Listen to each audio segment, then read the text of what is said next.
Welcome to the third episode of the Populist Brief Video News. I hope you are enjoying the springtime weather today as President Donald Trump works diligently to restore our great nation. My name is Arminda Garza, and I hope you enjoy this week's news. One way the president is working to make America great again is by reforming the welfare system. As pointed out in a recent White House briefing, massive gains have been made in employment, and there is a shortage of labor in the workforce. These gains have not slowed down the growth of the welfare system, which exploded during the Obama years. Obama's legacy endures because of so many Americans in the welfare system. Right now, more than 16 million people are getting food stamps, and 74 million Americans are taking Medicaid or are receiving free insurance for their kids. These numbers are now record highs for the welfare rolls. Sensing the problem, Trump recently signed an executive order to reform the broken welfare system by eliminating fraud and abuse. By creating this reform, the Trump administration is copying different states that encourage people on welfare to actually work. Maine created work requirements for able-bodied childless adults, and individual income rose by 114% in 1 year. Kansas saw welfare cases drop by 75%, and the average time a person spent on welfare was almost cut in half after they made similar policies. Budget Director Mick Mulvaney said, if you are on food stamps and you are able-bodied, we need you to go to work. Under Trump's watch, the U.S. welfare program will no longer be an open-ended giveaway system. The Trump administration work is far from over as they continue to work with Congress to make sure that this executive order is just a start to broader welfare reform. Moving forward, think Big Brother meets Big Pharma. This is what Bezos wanted when he called for Amazon to move into the drug industry. It was reported earlier in the year that Amazon was entering into the pharma industry, but those plans are already done. Insiders close to the scene claim that one reason this is happening is because of the postal problem that Trump referenced in many tweets. You can't use FedEx or UPS trucks for delivery of these products, said a healthcare product seller regarding Amazon to CNBC. It would be a massive undertaking to create this new delivery system. It appears that without a U.S. Postal Service footing the bill, Amazon isn't as big as powerful as it makes itself out to be. But Trump isn't just receiving pushback from tech giants. Members of the swamp that he is draining right now are rather angry at the president too. One lady is Madeleine Albright, who was once President Bill Clinton's Secretary of State. She is touring the country warning people about Trump's fascism, but she is not upfront about the war crimes that she did while serving under Clinton. Albright worked to impose brutal sanctions on the Iraqi people, causing hundreds of thousands of children to starve to death as a result. When asked about the human cost during a 60-minute interview taped in the 1996, Albright infamously said that the price is worth it to murder those Iraqi children to punish dictator Saddam Hussein.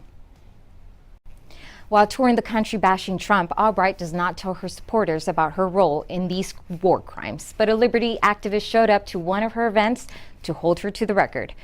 Caught on video, he asked her about her comments on the 500,000 dead Iraqi children. She refused to address the question directly, and he was ushered out of the event by security immediately after. She has the audacity to write an autobiography without truly addressing this question to this day. She is indeed lying about it all, the activist said. Right now, the video is beginning to go viral on Facebook about Albright as she is unable to escape her record. The blood on her hands is still there, despite the lies she says as she tries to sell her anti-Trump books. On a lighter note, it is beginning to look like President Donald Trump is changing his position on pot after his Attorney General Jeff Sessions claimed he wanted to ramp up the federal drug war. A Republican Party Senate leader says that Trump is going against Sessions on weed. President Trump has assured me that he will support a federalism-based legislative solution to fix the states. Right issues once and for all, Republican Senator Cory Gardner said in a recent press release. White House Press Secretary Sarah Sanders confirmed that Gardner was telling the truth about Trump's change of heart on marijuana rights.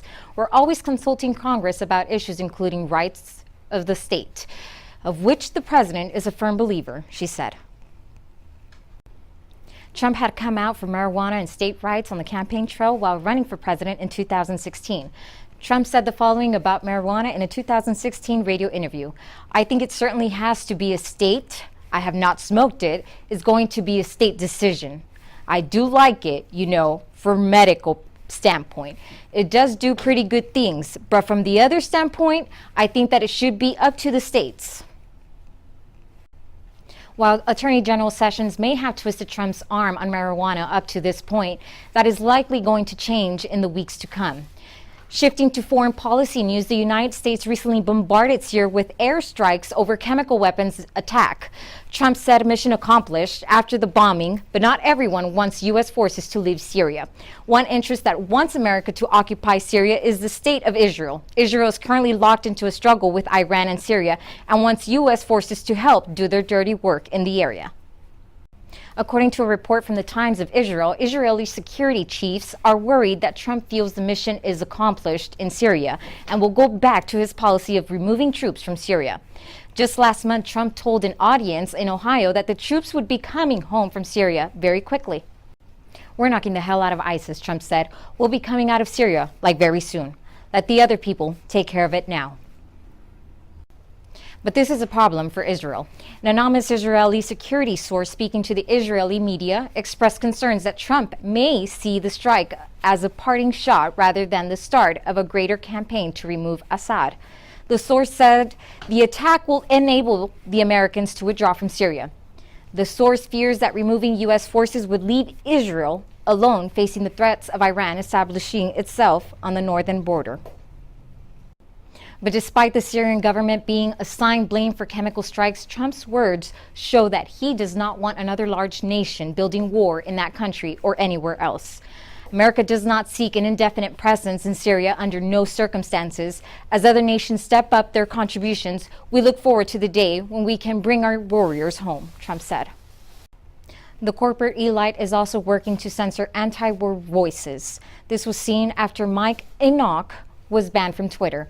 The white nationalist leader was allowed to speak his mind on racial issues for years, but as soon as he started talking against war in Syria, he was banned from the social network. Enoch wrote on Twitter, "Trump had a way out. Don't react to the media reports of the fake gas attack. Wait for the investigation. When they find nothing, make fun of the fake news media." But instead, he let himself get pushed around. Enoch, who ran his own Twitter with the note saying it was a parody account, gained a voice after conservative firebrand Ann Coulter retweeted his anti-war sentiments out to over 2 million of her followers. While Twitter may have done this censorship, anti-war views continue to make gains as the mainstream right and mainstream left both support endless war to inflame the Russians. This leaves openings for the alt-right and other fringe movements as the only anti-war voices in the political discourse. Now, for our final story, we are going to highlight instances of local corruption that show how the United States is becoming a third world country very quickly because of government run wild. In Jacksonville, a military veteran was insulted by a local city employee for his service to his country. The rude government worker came into a local business hurling threats about military flags on the top of the store. A heated exchange began between the government worker and an employee who served in the armed forces. It ended with the military veteran receiving a starlight insult from the civil servant. The store owner recorded a video afterward that went viral. Although he was insulted, the military veteran still does not want the rude government worker to lose her job. She needs to apologize to the veteran community and to every American who supports us. There's a lot of people on this earth who aren't walking here anymore because they gave their life for this country, he said. As the video made gains on social media, there were many angry comments left from locals with support building for this patriotic owner in his dispute with the city. As a result, the city of Jacksonville backed down almost immediately and agreed to allow the store to keep up its military flags. The town's mayor posted his support for the business on Twitter. Well, this includes episode 3 of the Populist Brief video news. Check us out next week for the 4th episode. And tell others about the podcast, and if you enjoy, please share. Feel free to check for our daily news updates on our website, pbnews.com. Check us out on social media at Steemit, Gab, Facebook, and YouTube at Populist Brief. Thanks for watching. This is Arminda Garza signing off.